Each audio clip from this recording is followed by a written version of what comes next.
warahmatullahi wabarakatuh. Perkenalkan, kami semua dari kelompok PBL-IF 48 dengan judul Titik Kepuan Memanfaatkan LoRa akan mempresentasikan hasil tugas akhir PBL kami. Perkenalkan, nama saya Nayana Fadila. Perkenalkan, nama saya Khairul Jayu. Perkenalkan, nama saya Julian Kasari. Perkenalkan, nama saya Yuri Tarin Rafi Cahyani. Perkenalkan, nama saya Rosalinda Febrita Imilayuni. Saya Rizky Priyamudi. Perkenalkan, nama saya Adrian Alusi Sinaga. Saya Syaputra Ramdhani. Saya Bang Robirvan. Berikut kami akan menampilkan presentasi kami. Dari pria kami bernomor ID PBL-IF 48, lalu proyek ini untuk kompetisi dan manajer proyek kami sendiri Pak Haju Kaira. Dan keluaran proyek yang akan kami hasilkan yaitu prototipe aplikasi, website monitoring, manual book aplikasi, dan produk multimedia serta HKI. Identitas kelompok yaitu kami sudah memperkenalkan diri yang tadi ada 9 orang. Lalu deskripsi proyek. Titik Kebun dapat memanfaatkan teknologi LoRa untuk mengembangkan sistem monitoring lingkungan yang digunakan untuk mengukur suhu, kelembapan, serta cahaya yang diperlukan untuk tanaman. Dalam pengembangan sistem ini, beberapa sensor dapat dipasang di berbagai titik di lahan pertanian dan terhubung dengan jaringan LoRa. Selama membuat desain proyek ini, kami telah mencapai berikut, yaitu dari pemodelan sistem sendiri menggunakan diagram use case, diagram kelas, serta diagram interaksi. Lalu desain basis data ada IR diagram dan dari rasionalnya. Lalu desain dan coding, kami sudah membuat prototipe Figma, coding website, dan serta mengodingnya dalam implementasi front-end dan back-end. Lalu perakitan, kami sudah merakit THT11 dan mengodingnya. Untuk ini, dalam presentasi ini, proyek kami sudah hampir selesai, yaitu sekitar 90%. Histori pelaksanaan proyek akan dijelaskan oleh Saudari Tarin Rafi. Dipersilakan. Histori proyek yang sudah kami kerjakan selama 1 semester, ada minggu pertama kami bertemu dengan Mampro. Itu kita berjumpa dengan Mampro dan itu kita diskusi. Kemudian ada minggu 2. Minggu 2 ini beberapa orang itu ada yang bisa Figma, terus ada yang perakitan, coding, kemudian juga ada yang minggu ketiga. Minggu ketiga kita ada yang coding front-end, perakitan masih berlanjut, kemudian revisi desain Figma karena beberapa lagi kita mendapatkan revisi. Kemudian di minggu keempat kami membuat poster, kemudian diagram use case, model rasional, kemudian berita acara, HKI, diagram ERB, logbook, dan diagram class. Kemudian minggu kelima masih dengan progres yang sama di minggu keempat. Kemudian minggu keenam kami sudah mulai ada laporannya. Terus minggu ketujuh kami ada PPT. Kemudian dari 8 sampai minggu ke-14 akan dijelaskan oleh Saudara Budi. Di sini akan melanjutkan dari penjelasan-penjelasan yang telah dijelaskan dalam histori proyek oleh teman saya ataupun teman-teman kami, yaitu Yuri Tarin. Saya kemudian menjelaskan akan melanjutkan histori proyek tadi. Pada minggu ke-8 kami menyusun logo serta melakukan perakitan. Perakitan kami melakukan beberapa step by step yang tidak langsung untuk menjadi suatu proyek yang jadi. Adapun perakitan juga dilanjutkan dengan coding yang di coding serta disusun oleh teman kami Dani serta Robirvan yang melakukan coding dengan baik. Perakitan setelah coding kami melanjutkan perakitan, beberapa revisi perakitan dan menentukan laporan. Sama sepertinya padahal pada minggu 8, yaitu minggu 9. Minggu 9 diawali dengan laporan serta melakukan revisi perakitan, lagi-lagi perakitan lagi. Dan coding yang masih revisi serta perakitan juga yang masih revisi dan laporan juga masih revisi.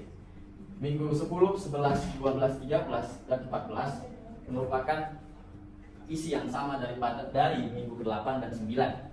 Maka dari itu dapat disimpulkan bahwa minggu ke-8 hingga minggu ke-14 kami melakukan perakitan, membentuk logo ataupun membuat logo, membuat coding serta merevisi semua apa yang hal kami kerjakan. Mungkin yaitu perakitan, pembuatan logo, menyusun coding atau membuat coding, revisi perakitan juga, revisi codingan juga. Yang itu merupakan diskusi dari kelompok kami. Mungkin itu saja yang dapat saya sampaikan pada histori proyek kali ini.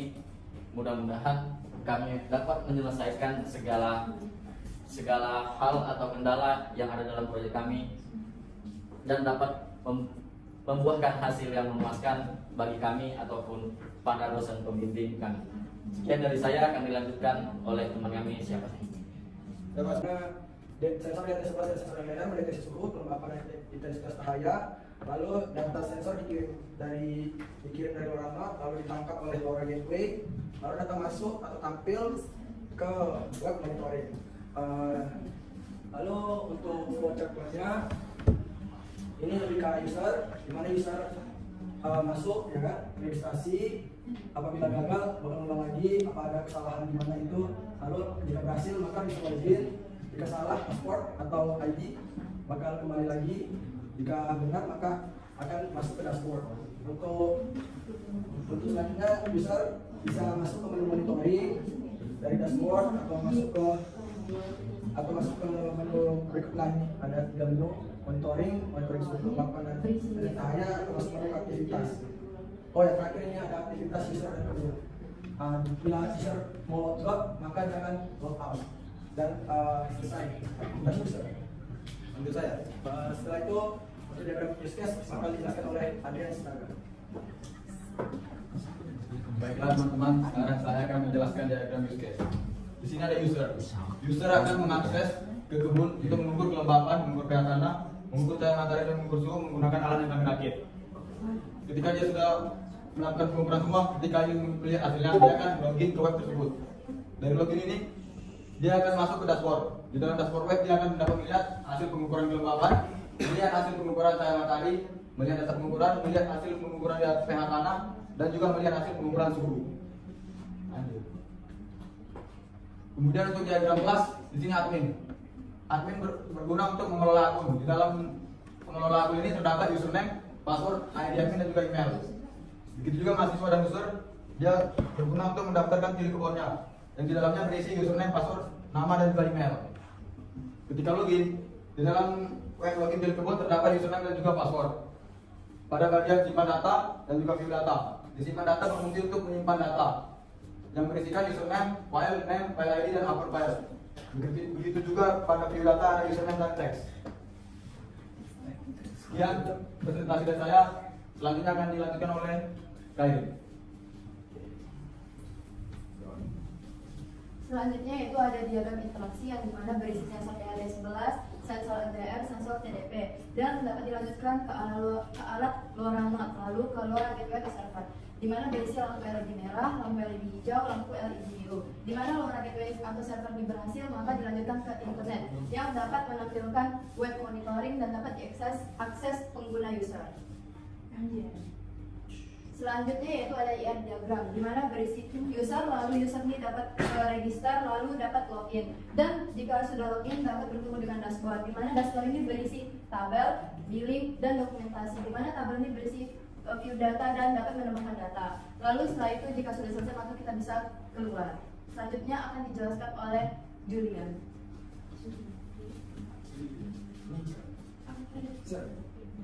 Di sini saya akan menjelaskan tentang model relasional kami, yaitu ada prima key, yaitu daftar, di dalamnya ada ID, username, email dan password, dan di sini ada forest key, yaitu login, yang di dalamnya ada ID, username, password, dan ID daftar.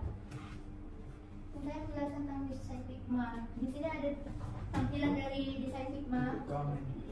Register, yaitu ada masukkan nama, email, dan password. Terus di sini juga ada tampilan dari login, yaitu memasukkan email dan password. Nah, selanjutnya akan dijelaskan oleh saudara Dani. Dalam hal ini saya akan menjelaskan codingan front-end dan back-end. Di codingan front-end ini kami menggunakan bahasa pemrograman HTML, CSS, PHP, dan JavaScript. Lalu untuk bagian back-end-nya kami menggunakan framework Laravel. Dan untuk DBMS-nya kami menggunakan PHP MyAdmin. Nah, ini adalah bagian dari table yang menunjukkan data-data. Bisa dilihat sendiri presentasi 46%, 35%. Di sini kami menampilkan data yang paling baru seperti umumnya web monitoring. Nah, untuk perakitan dan coding akan disampaikan oleh saudara Robi. Pada Robi dipersilakan. Oke, Assalamualaikum. Saya akan menjelaskan lagi perakitan dan coding. Untuk perakitan, saya menginclude library di HT11 yaitu ada Fluid dan menginclude library Wi-Fi atau modul ESP8266 Wi-Fi. Ini karena ini ada sebagai receiver, ya penerima gitu sebagai pengguna, maka kita butuh mengonekkan ke Wi-Fi. Ini buat Wi-Fi saya. Ini adalah aplikasi atau server yang kita tuju. Habis itu ya data akan tampil. Ini saya masih menampilkan di server TeamSpeak, dan untuk keseluruhan ini saya menggunakan aplikasi TeamSpeak dan Arduino IDE, serta saya menggunakan bahasa pemrograman C. Untuk saya sekian, terima kasih. Akan dilanjutkan oleh Naya Talafadila. Baiklah, saya akan menjelaskan kendala proyek. Kendala proyek setelah UTS tentang mengapa kelompok kami terasa kurang bersemangat mengerjakan PBL. Hampir sebagian anggota kami yang tidak mengerjakan tugas yang telah dibagikan kepada mereka, tetapi kini sudah teratasi dengan memberikan tugas yang lain yang lebih mudah dikerjakan. Selanjutnya pembagian kerja. Nama anggota yaitu Rosalinda Febrita, tugasnya membuat penjadwalan tugas, membuat rancangan proyek, membuat diagram interaksi, routing dan coding front end login, register, dashboard, tabel, dokumentasi, dan menyusun laporan PBL. Selanjutnya Juliani Kasari membuat IR diagram, coding dashboard, tabel, register, dokumentasi. Selanjutnya Muhammad Robi Irfan membuat model relasional, data kit, dan coding PHP 11. Selanjutnya akan dijelaskan oleh saudara Budi. Terima kasih.